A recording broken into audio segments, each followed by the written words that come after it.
کہ آج کا انسان مقصد حیات سے کیسے غافل ہے. تو ہماری نوجوان نسل کو دیکھ لو، ہماری نوجوان نسل کو دیکھ لو، مقصد حیات سے آج کا انسان کس قدر غافل ہوا جا رہا.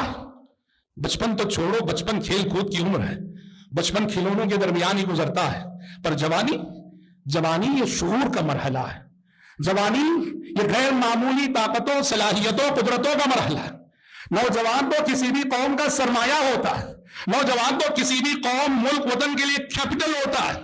آج یہ لا مقصد جوانیاں، مقصد سے ہٹی ہوئی جوانیاں جنہیں سرمایہ ہونا چاہیے تھا، آج وہ جوانیاں درد سر بنی ہوئی ہیں. آج وہ جوانیاں درد سر بنی ہوئی ہیں. نوجوان نسل مسئلہ بنی ہوئی. کس کے لیے نوجوان نسل مسئلہ بنی ہے؟ سب سے پہلے اپنے ماں باپ کے لیے. اپنے نوجوان بچوں کی بے راہ روی کو دیکھ کر ماں باپ گھر کے بند کمروں میں آنسو بہاتے ہیں، روتے ہیں. نوجوان نسل مسئلہ بنی ہوئی ہے سماج کے لیے، معاشرے کے لیے، ملک و وطن کے لیے. جس کو سرمایہ ہونا چاہیے وہ درد سر بنا ہوا ہے. اور 3 بڑے فتنے ہیں جس میں آج کی نوجوان نسل ملوث ہے، اور اس میں اور سارے مذاہب کے نوجوانوں کے ساتھ ساتھ ہماری قوم کے نوجوان بہت آگے ہیں. یہ 3 فتنے کیا ہیں؟ جن 3 فتنوں کی زد پہ آ کے جوانیاں ضائع ہو رہی ہیں اور جوانیاں بے مقصدیت کا شکار ہو کے برباد ہو رہی ہیں. سب سے بڑا فتنہ اس وقت جہاں جوانیاں ضائع ہو رہی ہیں، یہ ڈرگس کا فتنہ ہے، نشے کا فتنہ ہے. اتنی بڑی آفت ہے یہ، اتنی بڑی لعنت ہے یہ، اتنی بڑی مصیبت ہے یہ، نعوذ باللہ. شراب کو ام الخبائث کہا گیا، لیکن یہ ڈرگس کے آگے شراب بھی کوئی معنی نہیں رکھتی. ڈرگس کا فتنہ اتنا بڑا فتنہ ہے، گھر پریشان، خاندان پریشان، گلیاں پریشان، محلے پریشان، سماج پریشان، ملک پریشان، دنیا پریشان، سارا عالم پریشان ہے اس مصیبت کے آگے. یہ اور بات ہے کہ بڑے بڑے لوگ اس کی تجارت میں ملوث ہیں. انٹرنیشنل مافیا ہے جو ڈرگس کے اس فتنے کو پھیلانے میں بڑا کردار ادا کر رہا ہے، اور نتیجے میں ڈرگس کے اس فتنے کی زد پہ آ کر ہماری نوجوان نسل اپنی جوانیوں کو برباد کر رہی ہے. تعلیم برباد ہوئی، صحت برباد ہوئی، رشتے برباد ہوئے، شادی کے بعد ازدواجی زندگی ناکام ہوئی.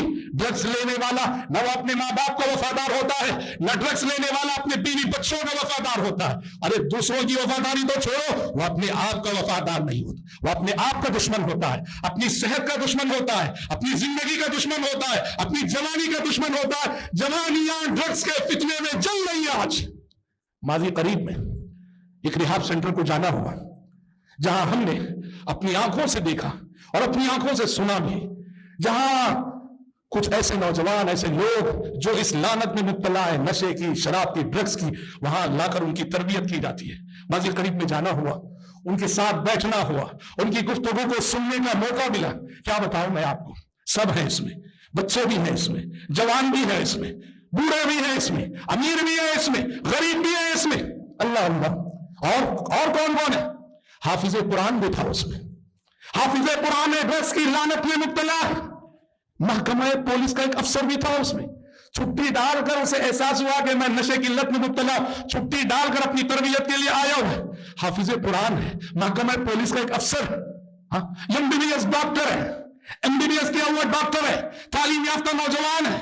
اور سبھی کا ایک ہی تاثر، کیا بتاؤں، ہم نے سب سے پوچھا کہ آپ کو یہ لت کیسے پڑی، یہ عادت کیسے پڑی؟ سب کا ایک ہی جواب ہے، دوست دوست دوست، فرینڈز فرینڈز فرینڈز. ماں باپ کی ذمہ داری بنتی ہے، ماں باپ کی ذمہ داری بنتی ہے. بچہ گھر سے باہر جاتا ہے، بچی ہماری گھر سے باہر جاتی ہے، ان کا ملنا جلنا کن کے ساتھ ہے، ان کا اٹھنا بیٹھنا کن کے ساتھ ہے، ان کے دوست کون ہے، یہ دیکھنا اور محاسبہ کرنا ماں باپ کی ذمہ داری ہے. اور آج ہماری نوجوان نسل ہلاکت، تباہی، بربادی کی جس دہلیز پہ کھڑی ہے، اس کے اولین ذمہ دار ماں باپ ہیں، جو اپنی اولاد سے صرف لاڑ کرنا جانتے ہیں، پیار کرنا جانتے ہیں، اپنی اولاد کی تربیت کے تقاضوں کو پورا نہیں کرتے، اپنی اولاد پر احتسابی نظر نہیں ڈالتے، اولاد کی غلطی کو غلطی نہیں مانتے. ایسے ماں باپ اپنی اولاد کی تباہی کے اولین ذمہ دار ہیں. اور واللہ العظیم ان لوگوں میں سے جب ہم ان کے تاثرات سن رہے تھے، ایک نے یہ کہا میری بربادی کے ذمہ دار میری ماں ہے. ہم حیران لگے، ماں کو کتنا بڑا الزام دے رہا. کہا کیوں؟ کہا میری ماں کے لاڑ اور پیار نے مجھے آج اس مقام پہ کھڑا کیا.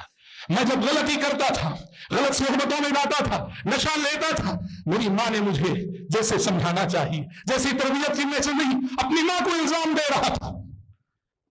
خون کے آنسو رلانے والی کہانیاں یہ سب. یہ پہلا فتنہ ہے جس میں آج نوجوانوں کی جوانیاں ضائع ہو رہی ہے اور زندگیاں مقصد حیات سے ہٹی ہوئی ہے.